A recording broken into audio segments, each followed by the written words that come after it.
Well, let me know and I'll say it. You want to say action? All right. Well, I'm ready. Action. We're here with Pat Sajak, star and host of Wheel of Fortune. And how are you feeling today? Just to start off. Well, fine. I have a little ache in my elbow from the tennis, but otherwise I'm doing fine. You like tennis? A good tennis player? No, if I were, my elbow wouldn't hurt. That's fair. That's fair. Well, you've been working on Wheel of Fortune for a while, and let's start right at the beginning. Merv Griffin decided that you were the best for the job. What set you apart from other people that were considered? It's funny. You would have had to ask Merv that, and now it's very difficult because he's no Right. longer with us. But I was working local TV out in L.A. I was doing the weather, and I was doing a local talk show. And the nice thing about working in local TV in Los Angeles is, in a way, you're auditioning every night because producers like Merv are at home watching, and so he just, I don't know, for some reason he liked what I did, and he did say this, and I'm almost embarrassed because it's such a stupid thing, but one night I was doing the weather. He thought this was when he said, "This is the guy I want." I'm doing the weather, and the format was, I'd be on the set and I'd be talking to the anchor man, and then I'd walk over to the weather thing and do what weather people do. So while I'm talking to the anchor, I had a little Band-Aid on my face, and the guy says, I didn't tell him. He said, "What's going on?" I said, "I just nicked myself. I'm sorry. It's kind of unsightly, but blah, blah, blah." And then I get into the weather. Well, every time they would cut away from me to a satellite map or something, I would move the Band-Aid to another spot. That was my idea of humor. Mm-hmm. And I did it 5 or 6 times, and everybody got a little laugh out of it. I never made reference to it, and that's that's the very sophisticated humor I was doing. But Merv thought it was the funniest thing he ever saw, and hired me. So I'm just happy that he was easily entertained that night. Oh, nice. Were you a big fan of game shows growing up? Some of them. I wasn't a game show groupie. There were some I liked. I watched a few of the original Hollywood Squares and things like that. But I wasn't like a game show expert, and I wasn't even thinking about game shows in terms of career. I wanted to be in broadcasting, and I was in the local news, and I liked doing talk and that kind of thing. And if you'd asked me at the time to make a list of the 30 things I thought I might do one day, game show host might have been 29 or 30. Not that nothing against it, but I just didn't see myself in that role, and yet. It's a funny business, and sometimes the door opens and you go through. If you weren't doing Wheel of Fortune, would you like to host another game show, or do you think you'd do something else? I'd probably get involved in marionette repair. That's something that's of great interest to me. It's a small market, but I think I do it well. The strings get tangled up. I don't know. I would probably, I would be in broadcasting in some. I'd be doing a radio show in Cleveland or something, and I'd probably be pretty happy with it. It's sort of the only business I was ever interested in. If I really had to do something that took skill or ability, I'd probably die from lack of income. So I need to hold on to this for a while. Do you ever have a bad day? We see you smiling all the time on the show. Do you ever have a bad day where you're just like, Wheel of Fortune didn't go well that day?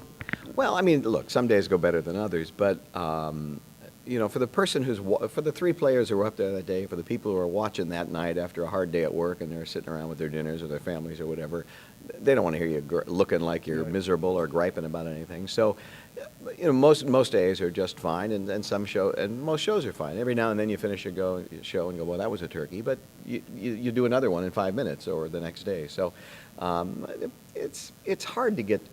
We're playing a game. I'm giving away money. It's not even my money I'm giving away. So it's hard not to enjoy what you're doing.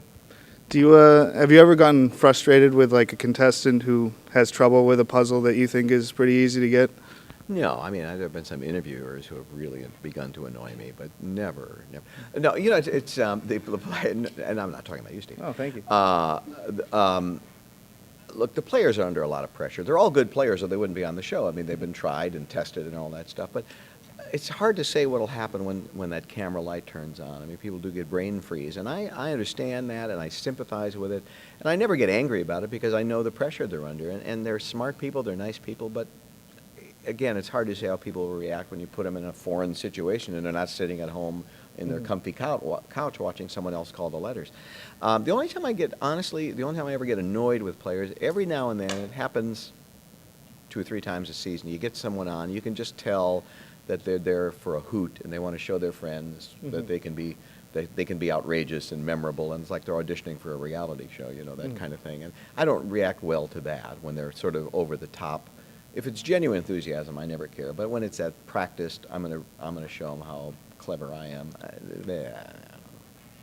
Well, I don't know if I should ask my next question. Then I don't want to be showing you up, but It's not showing me up. Well, yeah, don't do that either. I could never show you up. No. And you have too much practice. But the UMass kids would like to know, as a Wheel of Fortune host, what is your favorite letter that people ask for? You know, I'm fond of the letters that don't get called off, and I feel badly for them. Mhm. For example, K's. You don't hear a lot of K's. Sometimes you see a C blank and someone will throw up a K, but most often K's get disregarded. So whenever that we have a puzzle with a lot of K's in it, I'm really happy, you know, when I see ketchup or Mhm. something like that. Knockwurst. Even a silent K I like. Has anyone ever guessed like a Q as the first letter? No. Well, that's the end of that then.